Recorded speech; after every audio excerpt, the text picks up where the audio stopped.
doesn't say this, he paved the way for me in this position, so I always honor him. So I'm so happy to be here with you and to pick up on this theme and to talk about the sharing wisdom part from us, along with the other religions of the world.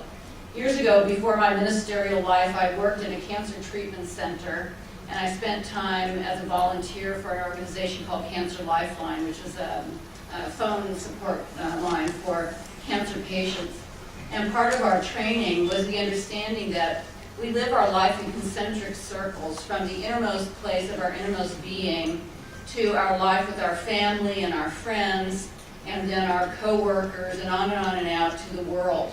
And under the experience of illness, we begin to contract, and we drop off the outer circles, and we become more and more contracted and constricted till finally we're the individual being having that experience of illness. So ever since I heard that, I thought about health in terms of expandedness. And one of the wonderful things about New Thought and what's part of our healthy mindedness is that we truly reach out to embrace all of the religions of the world. And honoring all paths is deeply important to the people of our organizations. It's a main thing that they say about what's important about New Thought, the honoring of all paths. There's a little poem from Hafiz. He said, "Would you think it odd if Hafiz said, I am in love with every church and mosque and temple and any kind of shrine, because I know it is there that people say the different names of the one God." And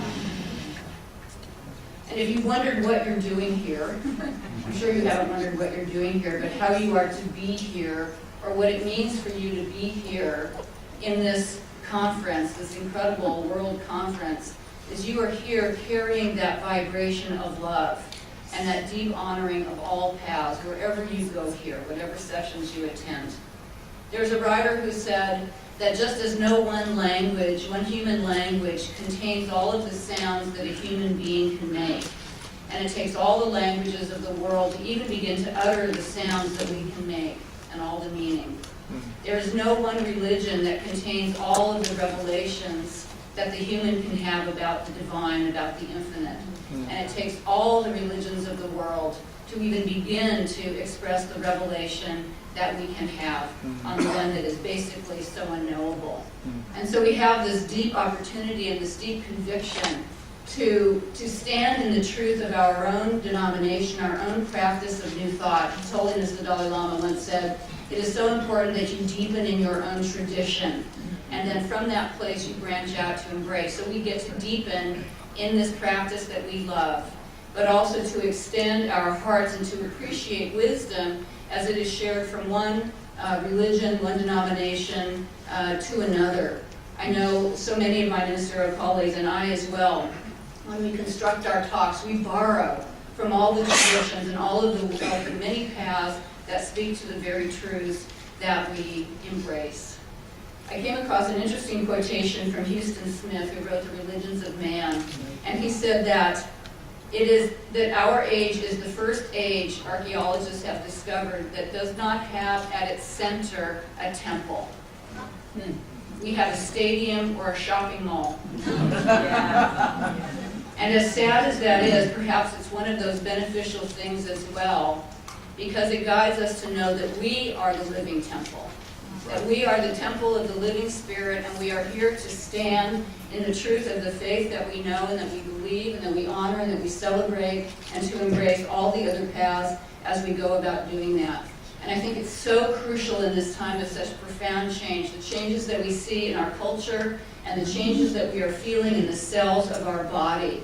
And we make a choice. We can either stand at the rim of the wheel of change that is whirling around right now and all the chaos and change, or we can move to the center of our being and the truth that we know and stand there and have a nice little view of all that is taking place, and yet stand in the unshakable truth of our own being that we embrace. I want to complete by sharing a beautiful idea that I just plant with you to pick up on what Dr. Ken said about evolution.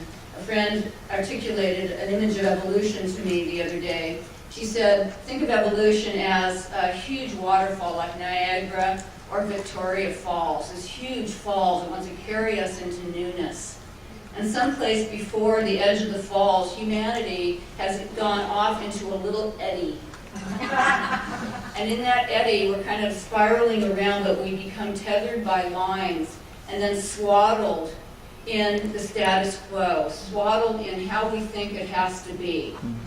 And that some of us are beginning now to unswaddle and to stretch out and move out into the center of the river again. We're still kind of tied on the tethered lines. But some of us are beginning to unhook now and be ready for the journey over the falls. And what the falls represent is the wisdom that is to come.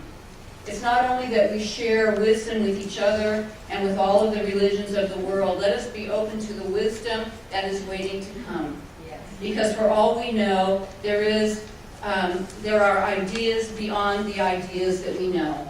And there are solutions beyond the solutions. And there is divinity beyond the divinity. And there is wholeness beyond the wholeness that we know.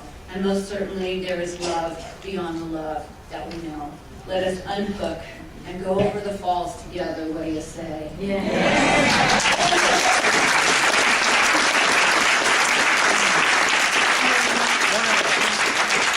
On the way over, we continue to share and to embrace and to open, to stand together with all of the religions of the world, welcoming the future that seeks to be born through us. Thank you.